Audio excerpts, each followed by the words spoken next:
the song's about finding your tribe and, you know, like being with your people. And the broken birds and crazy cats are here to stay. Are the cats metaphors for different Yeah, so characters? the crazy cats are like, you know, the crazy people, and, you know, there's a reference to broken birds. So it's about realising that, like, I think I was out of the music industry for about 7 years, and then I came back into it and realising that it was all still there, and the people that I'd met, you know, years ago were still all there and really supportive. So it's about, you know, finding your people and knowing that there are people out there to support you and be with you. That's awesome. Yeah. Oh, what a great message. So Circus was actually written about basically inspiring myself to keep going. Yep.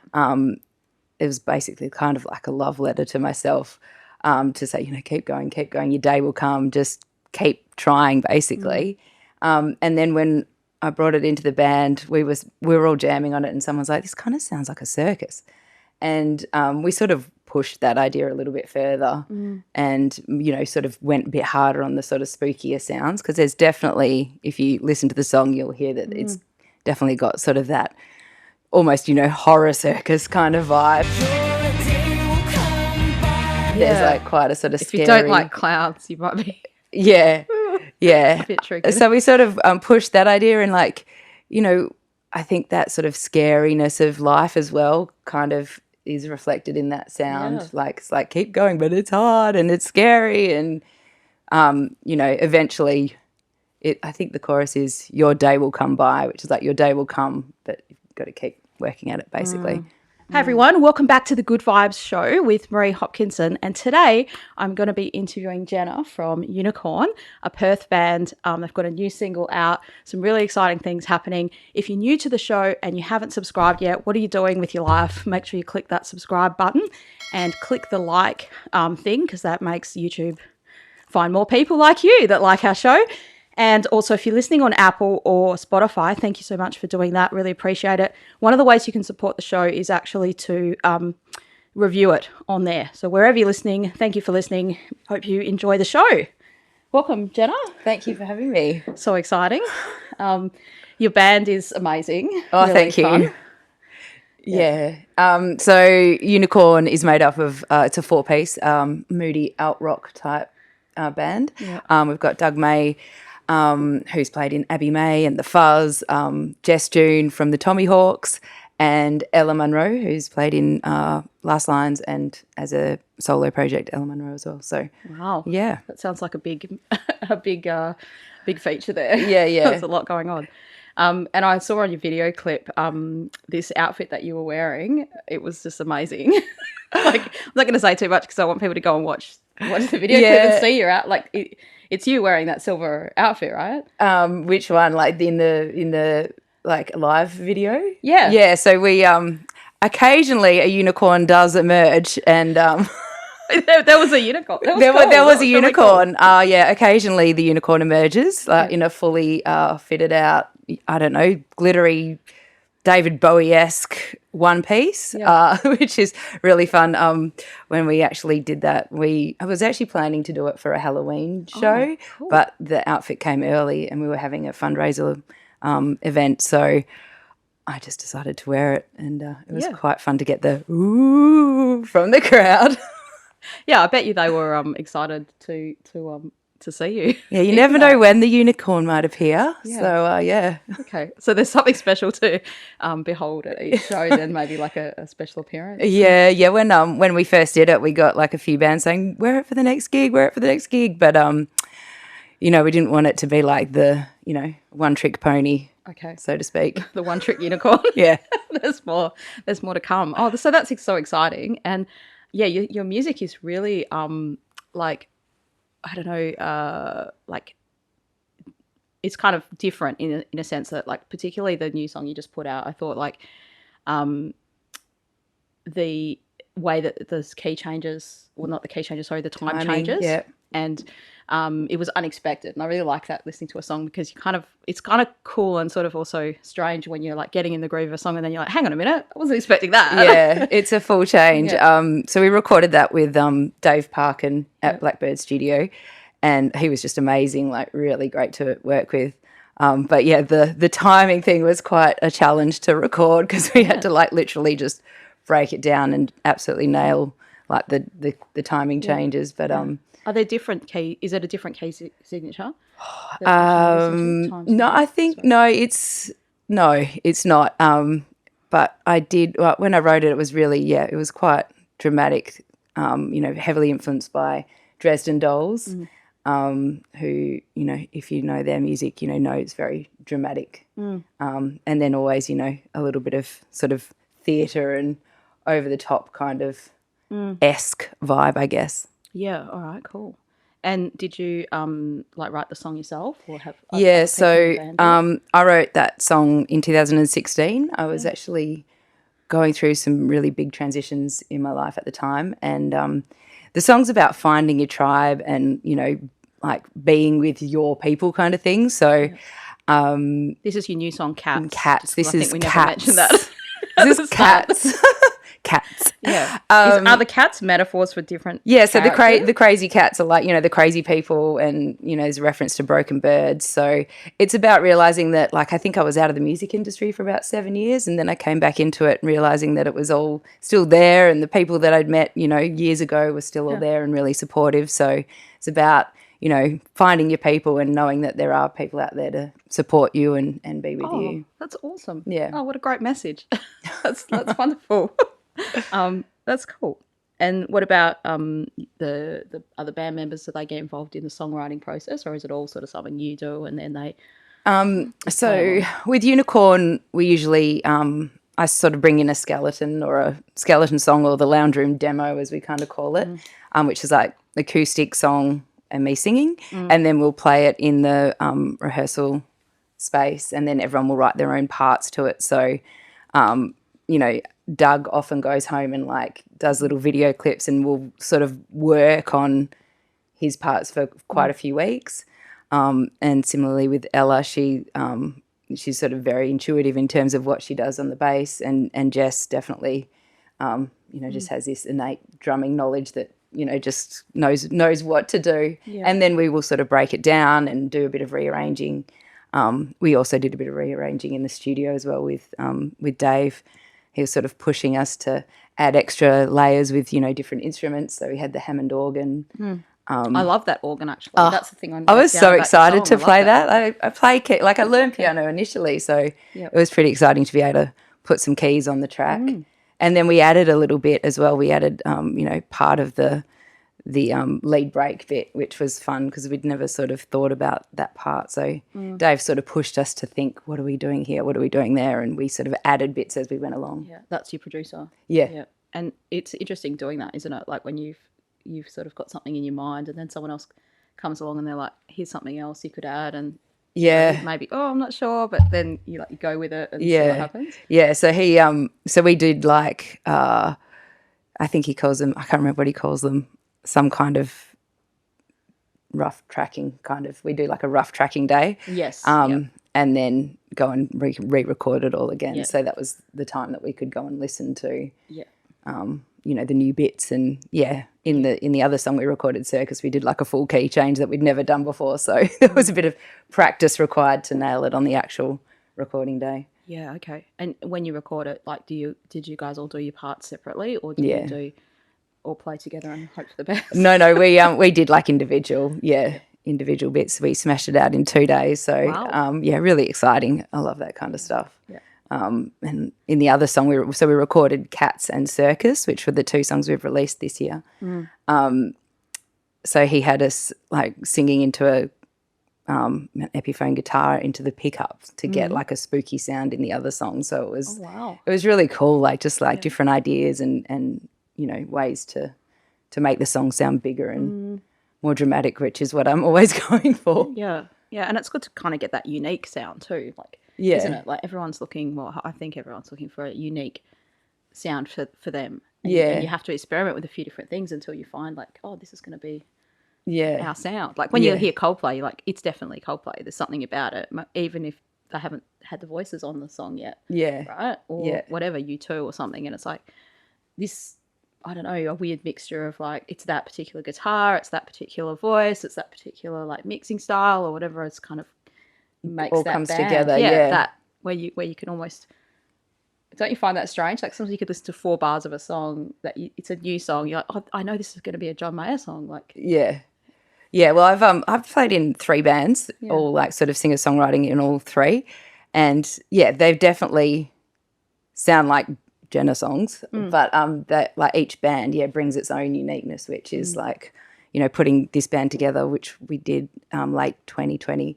Yeah, so exciting to see what was going to evolve, because each of the band members puts their own sort of unique twist on it, and it all comes together, which is it's a weird time to put a band together as well. Like, I mean, people watching this, there's a lot of people all over the world that watch this, and they wouldn't understand what happened in Perth at that time. Like, we didn't have the lockdown thing that everyone else had at that time. Yeah. It was kind of like a bit of a free for all. we were pretty lucky. But you were like, any day now, this might end.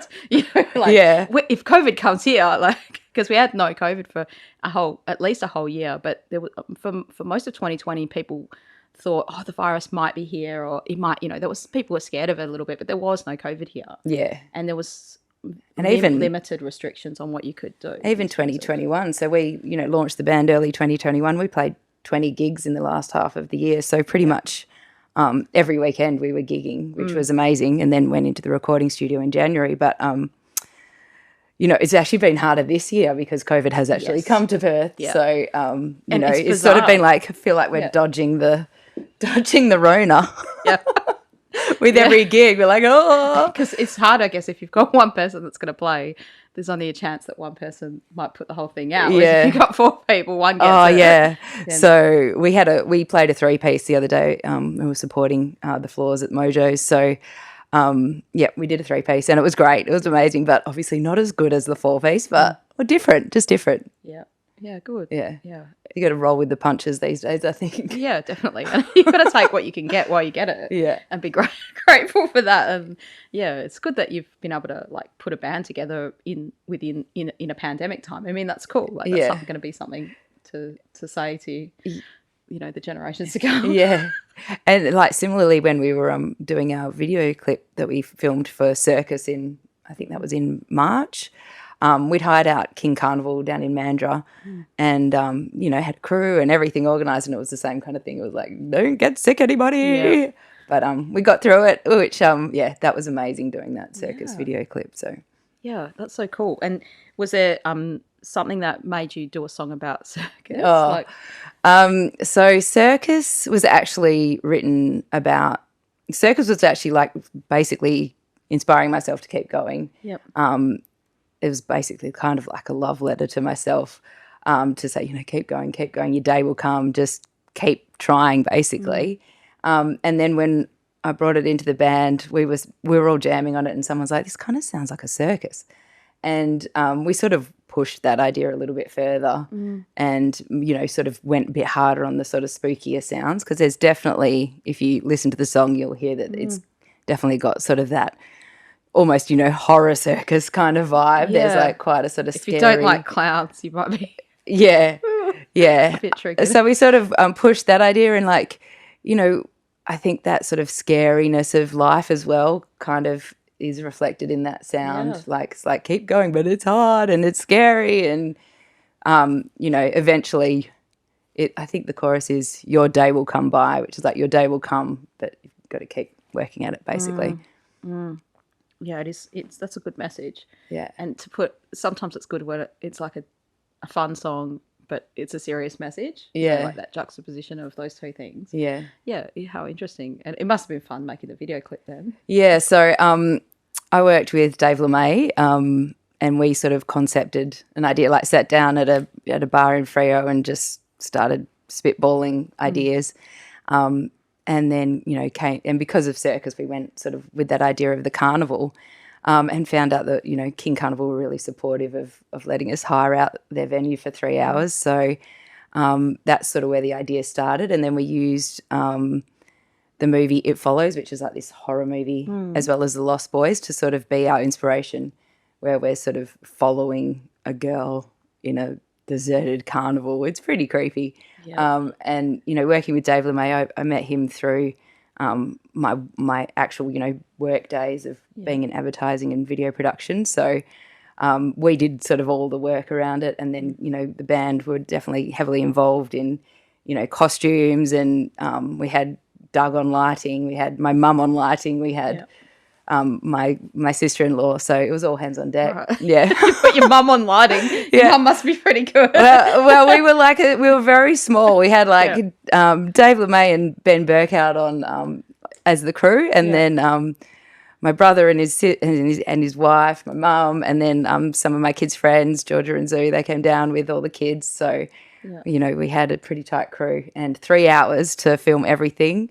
And then we had all our promo photos done in between shots as well with Charlie Beveridge. So it was literally like a circus. It was like a circus. We had 1 hour to practice, 2 hours to shoot everything. We were on the oldest Ferris wheel in the Southern Hemisphere, which was like... It's this thing got to leave. It was stop and it was amazing. leave us up the top. I was it was so good. Everyone had such a good time. Yeah, that's great. And the kids thought they must have got their money's worth from being on the bumper cars for 4 hours. Right. Or 3. So it was 3. Exaggerating. Yeah. Oh, that's so cool. Yeah. And it's hard for independent artists to do all these things because of your budget, obviously, as well. It's a big thing, right? And you want to do a good job. You want to do the best that you can, but you've obviously got those constraints. And sometimes you do have to rope in. Yeah, well, that's everyone is going to help. That's the thing. There's art costs money, and it's there's not as many revenue opportunities. So you got to learn to figure out how to do it and get all the right people involved, and and that's part of the fun of it too, isn't it? When you think, oh, I made this, and you've made something on a budget, and you're like, it's kind of super more, I find it more meaningful. Yeah. Because you remember how you had to sort of scrimp and save to get it, and you're like, this really means something. Yeah. My dress cost $1.50 from the op shop, so that was cool. It was like a ball dress. I was like, am I going to cut it? Yes. So got the scissors out, but everyone I think that was involved, it's something that everyone's really proud of, and awesome. And a thank you to everyone who was involved, because it's really special. Yeah, and I think also those things create opportunities for people that they never otherwise get. Yeah. Sometimes I feel bad asking people for help, but you don't realise that actually that's creating an opportunity for that person that sometimes loves that sort of thing. They love to be able – sometimes people who, especially friends and family, they want to help you. They want to support you. Yeah, that's right. And, they can't come in and go, oh, I'll do that guitar part for you because they can't play the guitar. Yeah. But if they can hold the lighting or the iPhone rig or something, then I know. We had helpful. the sound going. We had the little light thing. So, yeah. Yeah. Oh, well done. That's so great. Yeah, it was really fun. Yeah. And it's done really well. I mean, both of our songs have had play in radio play in Brazil and Mexico, and it's really cool to have people listening all around the world. Yeah. I mean, now with the, internet, it's a bit easier, I guess. Yeah. I find it bizarre because you just, you don't know who's listening, and sometimes you think no one is, and you're like, oh, no one liked my post, or no one commented on that. And, is anyone caring? And then, next thing you know, you might get a lot of emails or messages, and people say, oh, that song really helped me, and this and that and that. And, you I don't think you can live a life that's waiting for that validation from the social media. But at the same time, it is nice when you get that, because you think, oh, people are actually paying attention to this. Yeah. This is, especially if it's a song that helps people get through a tough time, or it meant something to them. Yeah. Enough that they want to message you about it. Yeah. I think, I guess lots of my songs have got, messages that like all songs that you don't really, I don't know, I don't even know what I'm trying to say. But it connects with people. Different songs connect with people in different ways. Yeah, that's right. It doesn't have to be like a really heartfelt sounding-ish song. Sometimes there's some people that won't connect with those songs, but they need to express their emotion. Yeah. And they might need a really heavy song to be able to do that. And sometimes it's just a break from life, or just turning up the song and just enjoying a chord progression or a little piano tinkle. Yeah. Yeah, enjoyment is still a good thing as well. You're allowed to enjoy it. Yeah. So what got you back into music then? You said you had a break from it. So I had a couple of kids, and then wanted to get back into it. So my band prior to Unicorn was called Gold Suns. did an EP with them. That was really amazing. And then had a little foray into bass playing. So I met Jess Harris in Filth Wizard. So they were looking for a bass player, and I put my hand up after Gold Suns had broken up, and played bass for a bit with Filth Wizard, which was really good fun. Yeah, awesome. So Yeah. you play a lot of instruments then, right? Well, bass and guitar, and I can do keys. So yeah. Yeah. What do you use to write your songs? It's sort of a combination between piano and guitar. I sort of jump between the two. Like I might be playing some chords, go, oh, that sounds nice, let's try it on guitar, and then keep jumping back and forth between the two of them. And then sort of I don't generally start a song with an idea in my head. It's more a nice chord progression, and then I'll just try and write some words, and then whatever words fall out, I'm like, oh, maybe that's what we're going to be writing about today. Yeah. So it's not like really pre-planned. Okay. It's more sort of organic. Like a free flow, like I'm just going to see what happens. Yeah, and then like once you start on a subject, I'll sort of push it in that direction further from there. But I don't generally go in and say I'm going to write a song about blah or Okay. yeah. Yeah. And what normally comes first to you, like the idea of this is what the song's going to be about, or the music? Yeah, Words? so the music. So I'll like it's usually like I'll just like jam on a couple of chords, and generally the more dramatic and good they sound, I'll just sort of so I'm always starting with a verse and then go like just and then sort of move through the song from there. That's the usual way, but you know, there's always sometimes you might realise that verse should actually be a chorus, and then write it sort of back to front. And then I'll usually record it on my phone and have like lots of listens to it, and then sort of try and refine it until I've got the guts to share it with the band. Okay. Yeah. So sometimes some of the songs will be sitting in my books for a couple of years before they're ready to be shared. Yeah, it's kind of like a fermenting process. Yeah. Sometimes, isn't it? Like a cup of tea. Yeah. Oh yeah, your tea. Yeah. We never got your tea. I'm so sorry.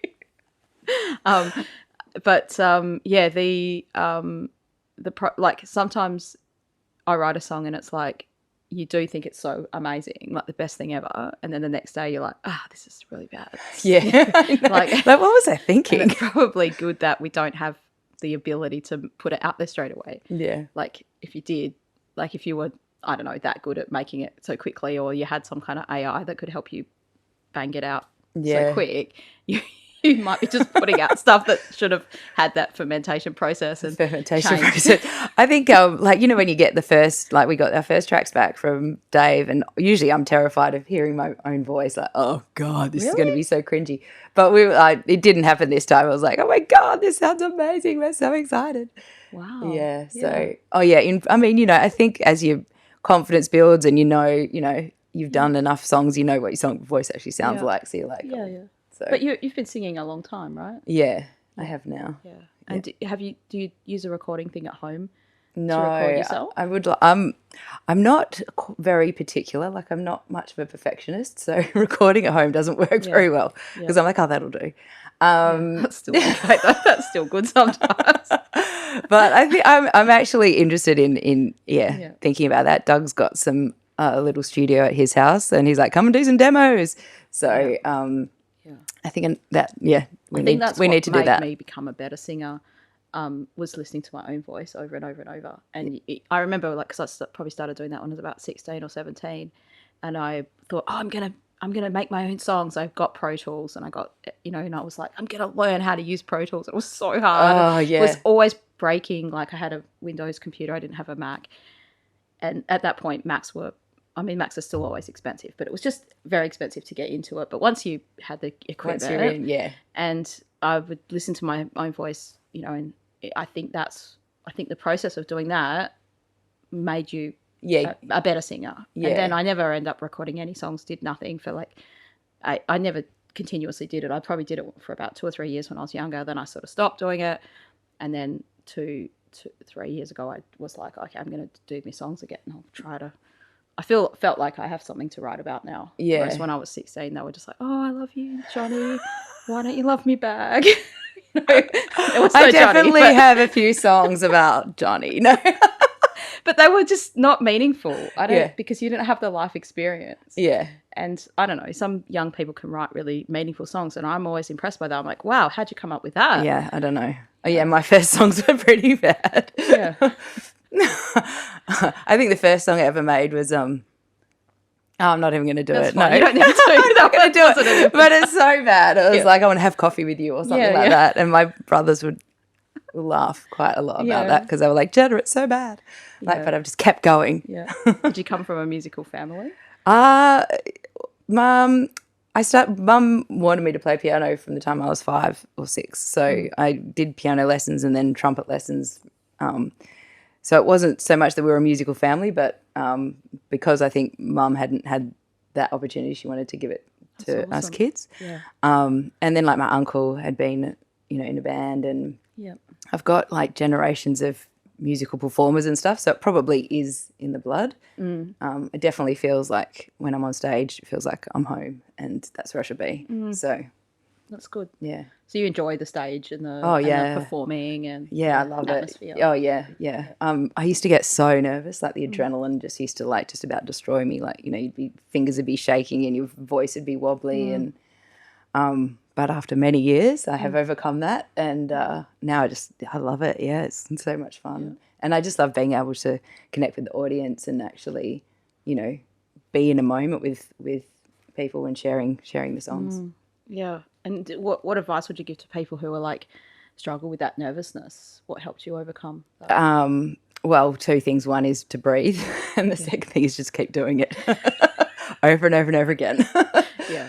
I don't think there's a magic thing. I used to try and like know how nervous I was and be like, just put it into the strum, like, put Okay. it into the performance. Yeah. But it's really just been, like doing it over and over and over again and realizing it's not that scary. And, even a bad gig isn't that bad. You learn something from it usually. Like, there's been times where you've wanted to be eaten up by the stage, but Yeah. I'm sure we've all had a bad gig before. Yeah. I think it's hard to come back that second time after something bad has happened. Isn't it? Like if that was your most recent thing. Oh yeah, well, like you we've bombed out really bad, and then you're like, okay, I've got to do this again, but I know I can do it. Usually I find that if you have a really bad gig, then the next gig's going to be amazing. Okay, that's a good. It can't be as bad as that gig. Okay, yeah, yeah. I usually I find that if it is a bad gig, it's usually a lesson learned. Like, we should have asked for this in the sound, or we should have asked for that to be turned down, or you always learn something from a bad gig. Like, whether it's that you were using an old lead, or you should have asked for something in the sound that you didn't ask for because you were trying to be too polite. Or I think, it's always a learning experience. And I think, musicians are always incredibly hard on themselves on stage because, you're sort of always evaluating and critiquing and wanting to get better and better. So I think I'm pretty sure that you're generally harder than what the audience might be judging you. Yeah, I think so. Yeah, I think there's a lot of things where only you or maybe a few other musos in the audience might notice it. Yeah. And everyone else doesn't care. They couldn't even. There's no way they could notice it. No, you just don't. Yeah, and I mean, I think that's part of performing is, developing your performance muscle. I guess I don't know what else you'd call That's your what performance it is. muscle. It is. Yeah, yeah. And getting to a point where even if someone's completely dropping the ball, the band can just keep going and you can laugh about it on stage, and Yeah. it's all part of the experience of the night, really. I mean, I've had, starting out, you had all sorts of things happening with, like, your sort of first garage band. So, Yeah. yeah. Yeah. And what's your advice for people that do want to be in a band and, they're trying to, like, keep going? Like, there can be a lot of things with other people involved, right? Like, the different people's personalities. Oh, yeah. Maybe people get offended or learning how to deal with other people. Is there something that's helped you stay together as a band all this time and keep that harmony and good vibes going? I think it's really good with a band to sort of set out the dynamic of the band up front or early on in the piece. So if it's a jam band, then, that's cool. I think, it's better to have like everyone knowing what sort of band it is, whether it's a band where, you know, someone brings in the songs or two people are co-writing, and obviously that can evolve. But I think it helps that everyone knows what they're getting themselves into, because being in a band is like a relationship. Like, it's quite an intense, you know, you spend a lot of time with people, you've got plans, people, you know, juggling their own personal lives as well as the band. And it's a relationship, really. So, you know, a relationship with sometimes 4 or 5 or 6 people. So, And you're often in a real tight space with people as well. Like, I think there's something different about that. Like, actually, as in you're close to them. Like, sometimes I've been on some stages with my band in the past, and you're like, there's no room. You're like, if I turn, I'm going to get a bass in my head. So I'm just going to have to stand in this one. Like, I'm really close to you, you know, like, glad I wore deodorant today. You know, this kind of thing. And it's like, I think there's something about that as well. And that, like you said, there's long times where you're spending in the rehearsal rooms, and you've also got, people's creative energies. Like, there can be really good people that are like a bit more level-headed, but you can also have people that are like unexpectedly their emotional quotation isn't so great. They're not able to manage their own emotions that well. I mean, I think with Unicorn we get along really well, but we've also, I mean, I've known Doug for like 15 probably 20 years now, and Jess and I are like really close friends. Ella and I have spent a lot of time together since joining the band, and we get along really well, which is great. Which is, you know, I haven't always had bands that have all, you know, worked together as well as that. Definitely had creative bumps along the way with different personalities and egos and all that sort of stuff. And I'm pretty passionate and driven as well, so that can at times cause issues. Yes, it's tough when you're the issue, isn't it? At least you know that you're the. At least you just passionate. Own it. I reckon it's always easier to rein in the passion than have someone that's like weak as a fish, water, you know, and they're not kind of coming to the party. Kind of, that's right. It's hard work to drag people to the. Oh, definitely. To the passion party. And if you're not in the passion party, then maybe you should go home. I definitely think, you know, the passion is the whole reason we're here, right? Like, that's why we're here, is because we love to do it. You'd think so. Well, you hope so. I don't know. Yeah, for me, I just love doing it. I mean, you know, and we were just talking before about how there's so much more to being in a band nowadays, like, you know, doing Instagram content and videos. And I didn't realise I was a screen printer until a few weeks ago.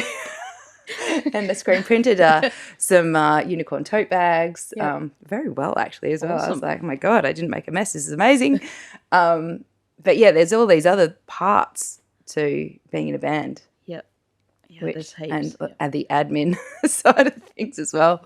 I spend like probably 10 to 12 hours a week on the computer just, you know, doing all the band admin, and it's busy. Yeah, but it's a lot. good. Yeah. Worth it. #, worth it. Oh, that's good.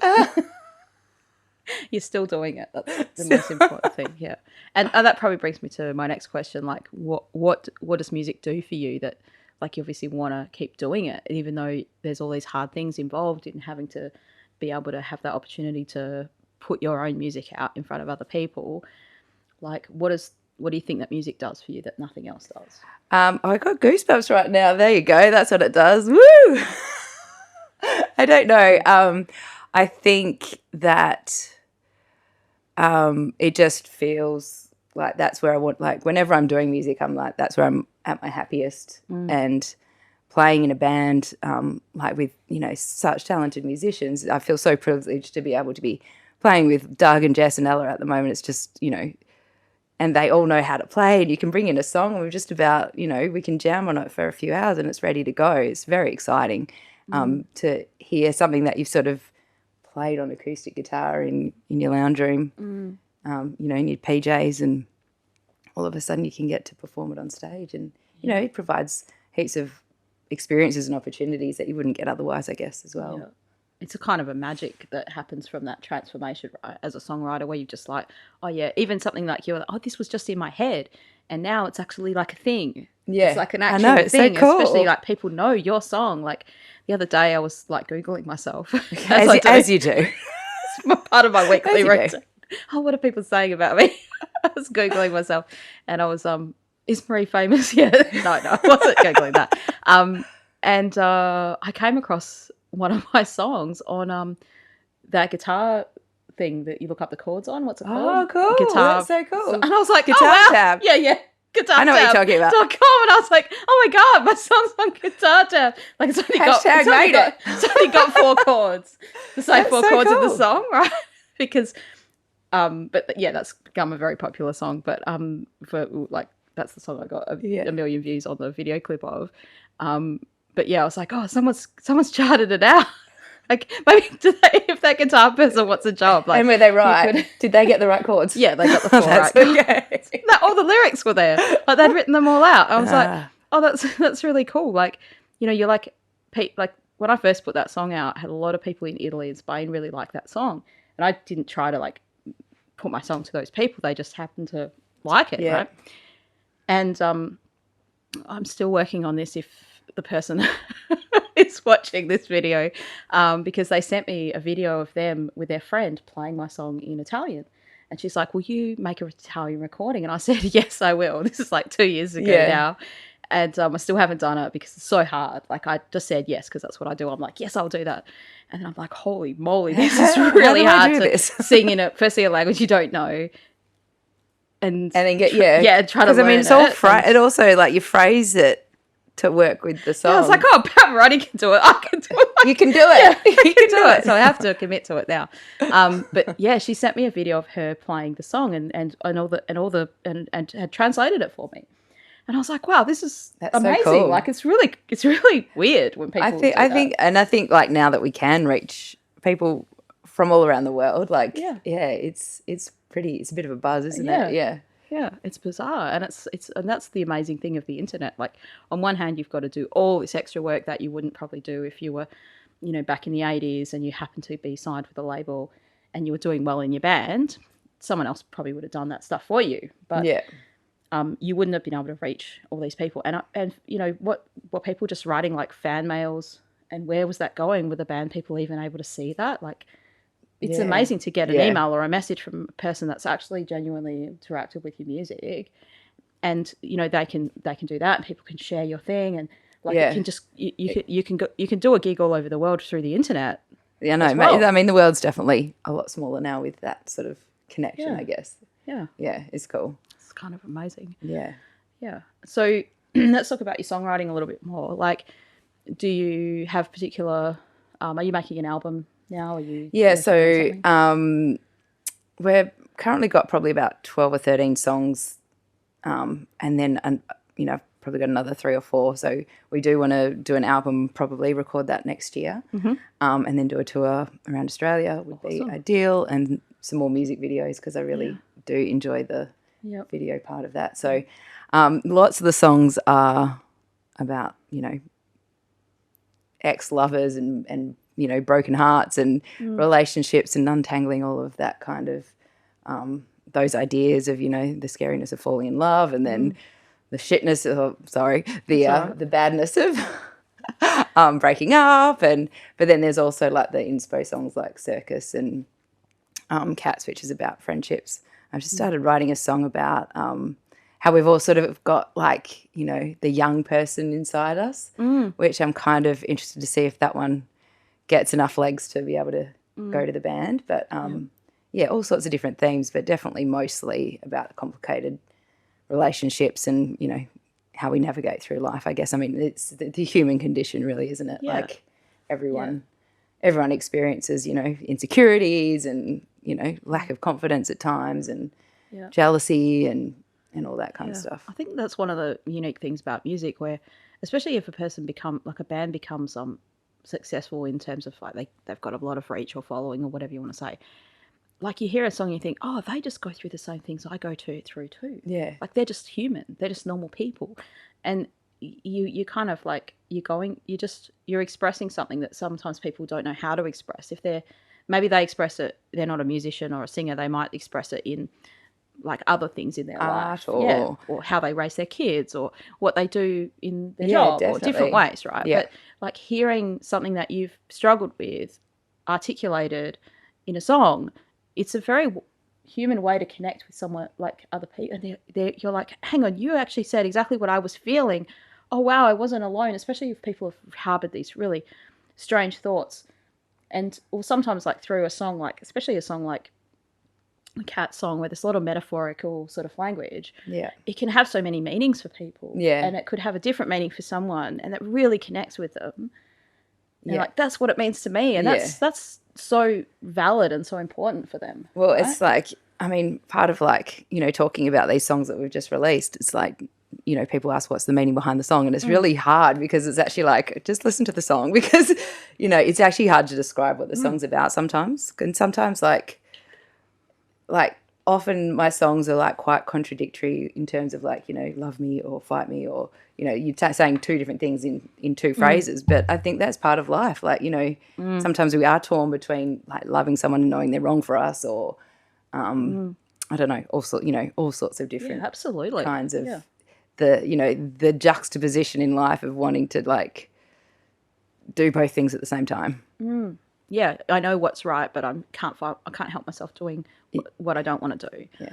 And that's a massive part of life. Yeah. So lots of my songs have got sort of and like you're right, the metaphor kind of things. Lots of, I mean, sometimes I'm having a little chuckle to myself as well. It's like, I wonder if anyone will notice that little joke in there. Yeah. Yeah, but I think that gives you more to explore with people, especially if you are thinking about having to make content, right? Because you can be like, sometimes I do this when I write a song, I'm like, oh, that'll be a good song because then I can make a video about the story of the song, and I can do this. And I'm like, just now, I mean, firstly, the song has to just happen naturally. You don't want to force out a song that's just for content. Although, or do we? It wouldn't stop me from doing that. I'm trying to finish up an album that I'm making at the moment, and I said to my producer not recently, but maybe a few months ago when I was like, oh, I just need to fill up this album now, and these are just the slot filler songs. He goes, oh, we don't do slot fillers here. We don't do filler. All like, killer, no filler. I was like, what do you mean? He goes, these are really good songs. They're not slot fillers. I was like, well, they are to me. They're just serving a purpose, filling the slot. But yeah, it's interesting to see that relation. Different people relate to different aspects of the music and the way it's, the way you've put it, and I think that's really cool. It's something unique about music. Yeah, and it's funny, like we've noticed at our gigs recently, there's one song that we always get people videoing for Instagram content. It's the one song we're like, everyone videos this song. Why is it this song?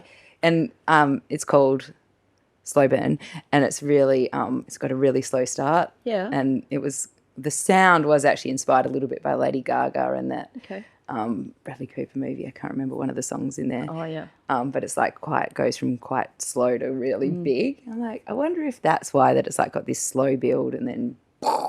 Yeah, it's interesting to be able to like look at what connects with people, especially if you're playing a live gig and you have like certain things like that. That's really cool to be able to look at that. Because I think also as a musician, and you probably have the same, like you've got your favourite songs and you're like, why do you like this song better than that song? And then like, Jess might be like, I love that song. Why don't you like it? And like, we've recently dumped a song. Well, not dumped it. It might come back, but it was called Dead Roses, and it was one of our favourites at the start, but we all just sort of lost the love for it. And then we were like, we tried a few things and no one was really vibing on it. And I think like part of, being in a band is that everyone's sort of vibing on what you're making.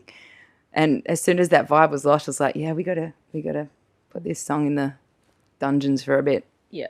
Yeah. And then that makes it better when it comes back. And yeah. But it is strange. There's a lot of bands that like their most popular song. Like I really love Passenger. Oh yeah. And their most popular song, I hate that song. That Let It Go or whatever it's called. Yeah, you just like, never live your light when you're burning low.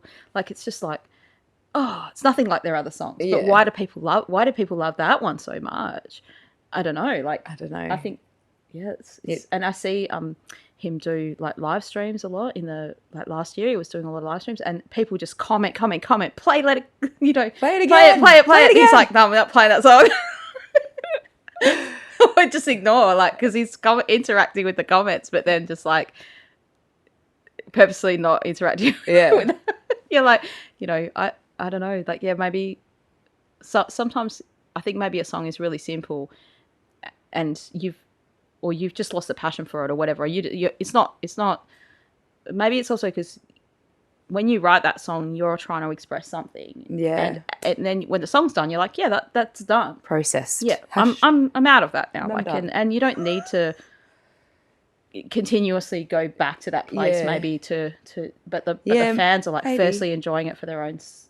It's their own first time. Right? Yeah, Sometimes. I know. I try and sometimes when I'm performing, I try and actually think about the actual thing that I was thinking when I was writing the song, so that I can really like get it out. Yeah. Do you know what I mean? That makes you a better recording. Yeah. I always do that when I'm. Yeah. So really like get that in the intent of what made me pick up my pen and my guitar and my pick. Yeah. Like, when you're recording a song and you think, especially if it's a bit of a slow and you want the vocals to be like a bit more meaningful or like really great, or you think, that's what I do. I try to think, I want to make this the greatest one ever. Like, not Absolutely. Because every time. Yeah. And sometimes if you do think like about the meaning of the song, it's weird. Like you're singing it the same probably, but it sounds better. Yeah. I think it's definitely good to do that. Yeah. And I definitely try and do that when I'm performing as well, just to, I don't know, feel like you're sort of trying to get the message across even more, and connecting with people. There's something really subtle about like when you're thinking about what that word means, you're conveying the emotion of that word or that phrase, and that comes out in the singing, in the sound. That I don't know, it's a weird thing, right? Like, it's good. I like it. Yeah, it's good. Yeah, awesome. So people can find your music on Spotify. You've got 2 songs there, but you've got so many other ones that you play live. Yeah, obviously. Yeah. So we've got just the 2 songs and a music video, which is on YouTube. So our Facebook and Instagram handles unicorn.wamusic. Yep. And we've got Linktree on there where you can link off to watch the music video and listen to the songs. Buy a T-shirt. Yeah, or a tote bag. Tote bag. A tote bag sounds cool. Handmade by me. That's cool. And we started selling some art as well at our last gig as well, which we'll start doing a little bit of as well. Unicorn art. Unicorn art. It's all very special.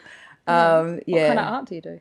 I do illustrations, watercolor illustrations of girls' faces mostly, and a dabble in the unicorn face. Yeah, is that your album art? You do your own album art? So the album art. So not for these 2 singles. Yeah.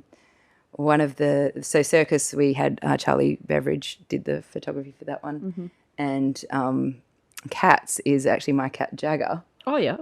He was sitting by the bed and I took a photo of him and then cleaned it up and put some special artifacts on. Yeah. So you made that album art then? Yeah. That's cool. I did that one. Right. So, that's the thing with the band, you get to do all the posters and you get to do art and you get to do all the promo, and I worked in advertising before my current job, but day job. So, it helps to, you can get to do all of that sort of creative part of it as well, which I quite enjoy. You must have a whole bag of swag, of skills about the advertising that you I think it helps, but it's definitely, music industry is an unknown beast, I think. Yep. Have to see what works. Scattergun approach. Yeah. Oh, that's good. But it's also like another outlet for your creativity if you like doing that. Yeah. I love doing new things, and so there's a big learning curve when you're first starting doing something new. So you're like, oh yeah, the first time I do this, and then it can be a bit boring for me sometimes the more you do it. Yeah. Even though you're probably getting better at it the more you're doing it. But there is something good about, I'm going to make a CD, my first one. Like, how does that work? What is it? What are all these things? And I think that stimulates different area of your creativity. Yeah, definitely. I'm terrible at trying to learn a song. Like we did, Jess and I did a Bowie cover band show once together. And oh God, I hate learning new songs Yep. or songs from other people. I was like, oh, grind it out. But then I'm so proud once I've done it. But I find it really frustrating having to, which is probably why I write my own songs. I don't have to learn anyone else. Yeah, no one can tell you you're doing it wrong. Like No. they're like, oh, you sung that wrong. I'm like, oh, I mean, to me before. I'm like, I made it myself. I'll sing it how I want. to be fair, I think that's why I originally started a band, was because I was not probably good enough to play anyone else's songs, but that was a long time ago.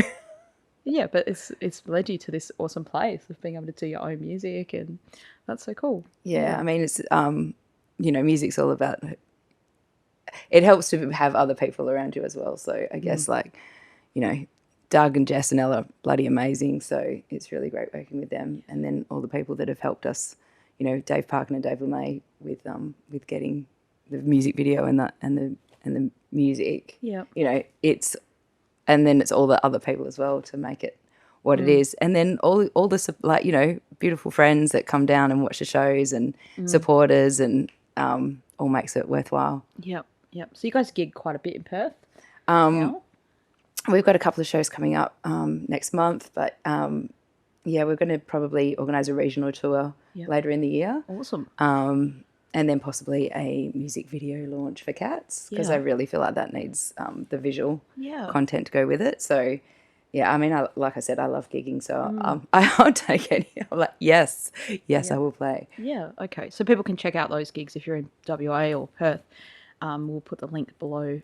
Yeah, so we're put them playing on your Facebook page, right? So we're playing, Hidden Treasures, the Fremantle Festival, and then another one that hasn't been announced yet. But all our events are on our Facebook page as they come up. So That's awesome. All right.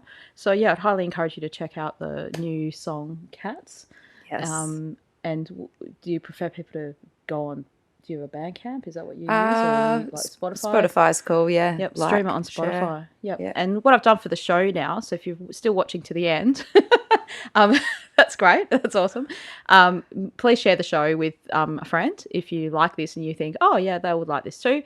That's a great way you can support the show. But also, I've created like a little playlist, a Spotify playlist for people who've been on the show. And so as I get new people, I add their songs onto Spotify playlist. So it's called the Good Vibes playlist. And there's lots of independent people that have been interviewed so far.